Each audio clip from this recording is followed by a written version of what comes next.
Hola amigos de Historia de Bucaramanga, nos encontramos hoy con el arquitecto Antonio José Díaz y estamos desde la casa hospedaje Casa Comala, que es una casa que está ubicada en la carrera 11 con 42. Antonio, esta casa está ubicada en el corazón de Bucaramanga, en el casco antiguo. Bucaramanga nació entre los dos parques, el Parque García Rovira, que era donde estaba la parte cívica y la plaza, y el Parque Romero, donde estaba el cementerio y posteriormente el hospital. Entonces, estos ejes de la carrera 10, 11 y 12 son las zonas más antiguas de la ciudad. Este es el barrio García Rovira, que es considerado el centro histórico de Bucaramanga, que precisamente hace poco tiempo se habló de tener una reglamentación más precisa, porque se habla de centro histórico, pero no se habla individualmente de cada casa. Sí. Aquí hay casas valiosísimas, está como monumentos nacionales, está el Coliseo Peralta, que es de 1880 y es el teatro más antiguo de la ciudad. Está también la casa de Bolívar, donde se hospedó Bolívar, la casa Perú de la Croix, que es posiblemente la casa más bella de la zona. La casa Custodio García Rovira, que ya es de finales del siglo XIX, pero es de 2 plantas. Y luego el desarrollo del centro cívico, que comienza con la construcción de la gobernación, la alcaldía, luego la demolición de la alcaldía y la gobernación, y el Palacio de Justicia, que comienza con la mitad de la manzana y luego ya para los años 80 del siglo pasado compra el resto de manzana, donde había un colegio. Entonces esas son 3 manzanas muy importantes para la ciudad, 4 diría yo, con la de San Laureano, que fue la catedral de Bucaramanga, desde que Bucaramanga se creó como parroquia hasta 1954, que a Bucaramanga le dieron el honor de tener obispo. Nosotros dependíamos de Pamplona. Entonces cuando nos dieron el obispo llegó Monseñor Aníbal Muñoz Duque, entonces consideraron que había que mejorar la iglesia de San Laureano, le compraron unos vitrales absolutamente maravillosos, que es lo más valioso que tiene esa iglesia, se le hicieron unos arreglos y esa pasó a ser la catedral, desplazando a San Laureano. Y ya cuando Bucaramanga pasó a ser de diócesis a arquidiócesis. Eso ya fue más recientemente, eso fue con Héctor Rueda Hernández, y ya pues uno entiende cómo era de pequeño Bucaramanga cuando durante 2 siglos dependimos de Pamplona. Sí.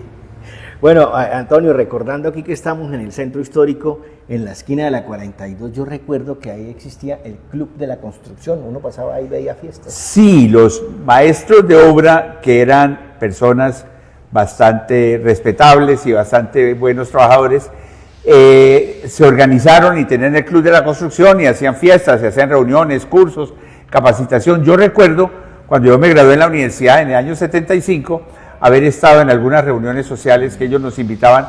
Yo en ese tiempo trabajaba en planeación y era el jefe de control urbano, entonces tenía mucha relación con los maestros y ellos eran muy queridos. Sabía que había 2 constructoras en esa época que los apoyaban mucho, que eran Martínez Villalba y Urbanas. O sea, Comapsa. Comapsa, que eran las 2 grandes constructoras de la ciudad.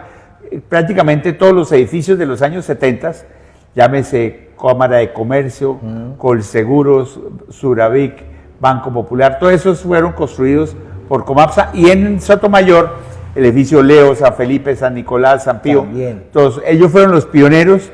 Mientras Urbanas desarrollaba urbanizaciones y loteos, ellos desarrollaban edificios altos, ¿no? O sea que Comapsa fueron pioneros en la propiedad horizontal. Ellos fueron, el primer edificio de apartamentos que era ya con propiedad horizontal es el edificio Ana Lucía, que queda en la esquina de la carrera 33 con calle 42, que se hizo en el año 63. Muy bonito. Y había en el centro otros edificios, como el edificio Chile, que creo que es el más antiguo, que lo ha hecho Renato Martínez, que todavía está ahí al lado de Seguros Bolívar, que tiene sus terrazas y sus balcones y ascensor. Y tiene su historia, ¿no? De algo que se creó ahí, en ese edificio Chile. Así. Un movimiento, ¿no? ¿De cultural o...? El M19. Ah, ya. Sí, yo me acuerdo que cuando yo me gradué había 2 amigos que eran de otra ciudad y tenían unos apartaestudios ahí. En Bucaramanga no se conseguían esos apartamentos pequeños, y ese edificio tenía su ascensor y todo. Lo único que nunca tuvo fue parqueadero. Sí. Creo que esa fue la última obra de Renato Martínez. Renato Martínez hizo varios teatros y varios edificios. Él era chileno y en algunos trabajó con Ángel María Pradilla, en otros con otros arquitectos, pero entiendo que él trabajó también en el Teatro Libertador y en el Teatro Colombia, varios teatros los hizo él. Algunas casas de Sotomayor también son de él, Sí. además que era corredor de autos, ¿no? Era muy raro ver en el 58 unos carritos chiquiticos, inclusive fue la primera vez en mi vida que yo vi un carro de 3 ruedas. Sí. Un carro de 3 ruedas que fueron muy famosos en los años 50, pero que después por estabilidad no se hicieron muy populares. Bueno, bien, ustedes todo lo que podemos hablar con Antonio José, porque hay mucha historia y sobre todo es interesante hablar con Antonio del tema del desarrollo de la arquitectura de Bucaramanga, ¿no? Como por ejemplo, nosotros estuvimos también en la época del periodo de transición y como por ejemplo esas casas de Sotomayor también, cada cual hacía la casa a su gusto, o sea, una arquitectura ecléctica, pero es interesante ver todo ese desarrollo, ¿no? Inclusive el caso de Bolarquí, que es muy interesante, porque los barrios elegantes de Bucaramanga fueron evolucionando con el tiempo. Cuando Bucaramanga era una ciudad muy pequeña, las casas de las personas más acomodadas estaban alrededor del parque. Luego se pasaron a la carrera 19. Ahí estaba la casa de don Alfonso Silva, estaba la casa de los Espinosa Valderrama. Y luego se hizo el puente del comercio, que queda en la 19 con Quebrada Seca, y abrió Bucaramanga un espacio que en ese valle, y se hizo el barrio Alarcón, que todavía conserva tal vez unas 4 o 6 casas de muy buen nivel, como la Casa Penagos o como la casa de don Cristian Hedrich, que soy de Geominas, y varias más hace poco. Y no se salvó la de Saúl Díaz. Eso iba a decir, donde mataron a Saúl Díaz, que la demolieron hace tal vez unos 6 o 8 años, y era muy bonita también. Entonces, de esas casas, desafortunadamente, pero si uno camina con ojo bien detallado, va a ver que todas esas casas que hoy están llenas de almacenes de repuestos y de carros, tienen unas fachadas en yeso y unos pórticos muy bonitos que demostraban que eran casas de un nivel y una categoría muy buena. Después vino una moda que se dio en muchas ciudades, que era que las casas lujosas se hacían en la entrada de la ciudad, y esa entrada era la carrera 27. Todavía se conservan la casa Stratford, y como unas 5 o 6 casas sueltas, que hoy lógicamente no son casas, son oficinas, pero la 27 era el sitio de las cajas elegantes, y aparece entonces el barrio Sotomayor, que era básicamente de la carrera 27 a la carrera 33, de la calle 42 hasta la entrada al Club Unión.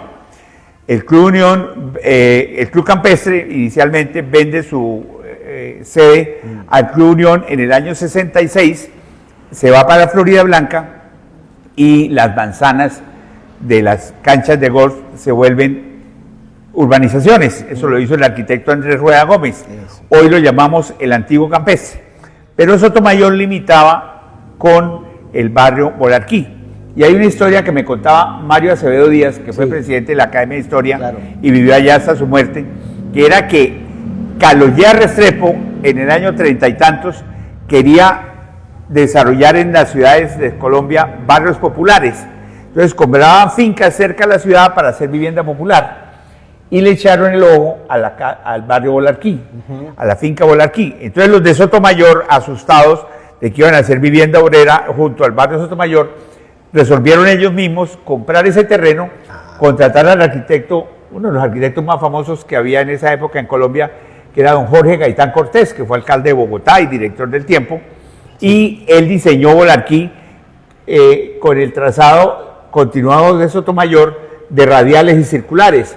Hasta los años 50 no eran calles y carreras, porque aún hoy son confusas.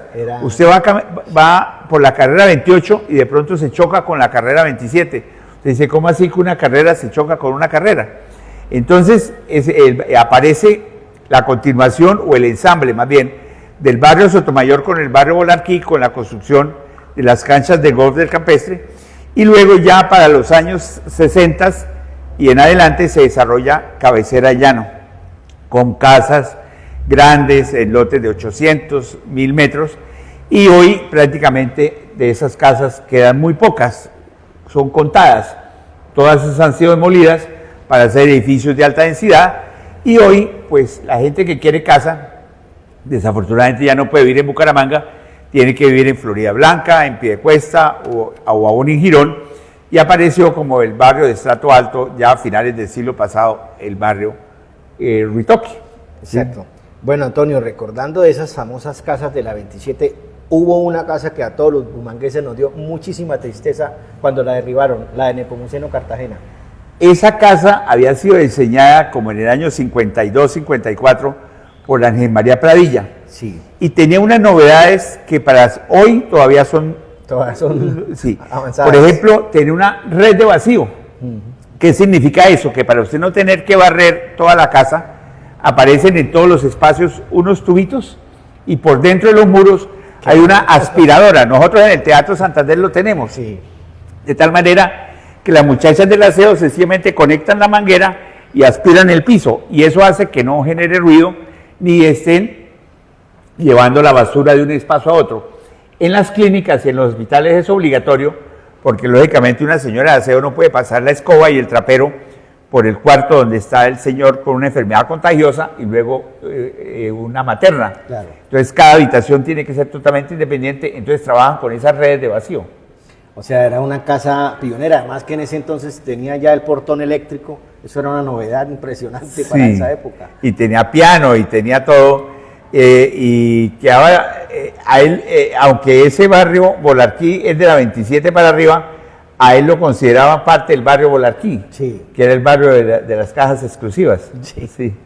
Bueno, hablando de ese desarrollo arquitectónico, entonces también lo que usted hablaba de Lleras Restrepo, cuando ya vinieron el proyecto de las ciudadelas, que fue interesante también que Bucaramanga, pues el proyecto de ciudadela era inicialmente mucho más amplio, pero algo se logró hacer.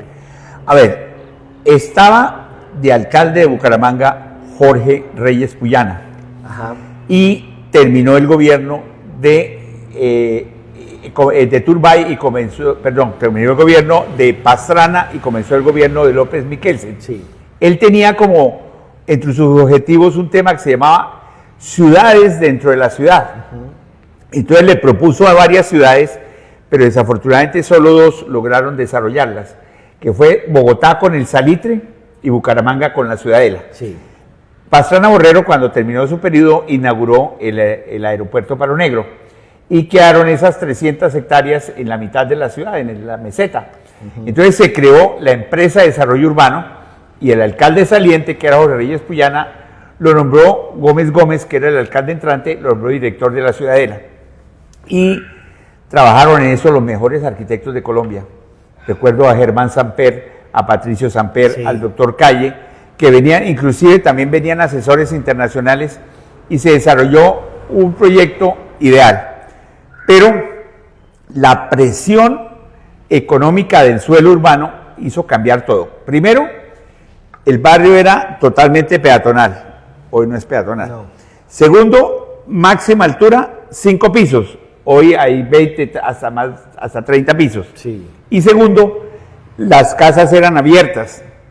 Si usted camina por los Naranjos, por esos barrios, cualquier peatón puede meterse por cualquier callejón. Sí. Hoy se han sellado. Eso moda comenzó en los años 80, cuando encerraron a Conucos, encerraron a Bucarica, encerraron, porque la gente no, inclusive en la ciudad de la Macaregua, no permitía o le daba miedo que su edificio cualquier persona pudiera entrar.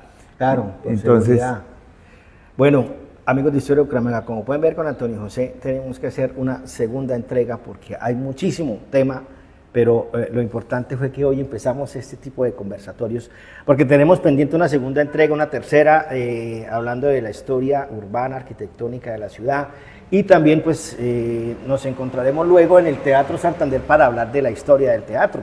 Ya, Antonio, por hoy nos vamos por cuestiones de tiempo, por cuestiones del espacio, de la memoria, del equipo, pero muchísimas gracias por aceptar nuestra invitación, porque estos temas urbanos son muy interesantes para muchas personas. Esto nos interesa a todos. Gracias. No, realmente la ciudad, entre la medida en que la conozcamos más, entendemos más las soluciones que debe tener, porque desafortunadamente la mayoría de las personas no conocen la ciudad, ni conocen su historia, ni conocen su desarrollo y las características por qué se dieron, ¿no? Sí. Bueno, Antonio, muchísimas gracias y nos encontraremos en las próximas entregas. Ya por hoy nos vamos y nos veremos y nos escucharemos en una próxima emisión. Hasta pronto, amigos de Historia de Bucaramanga. Chao.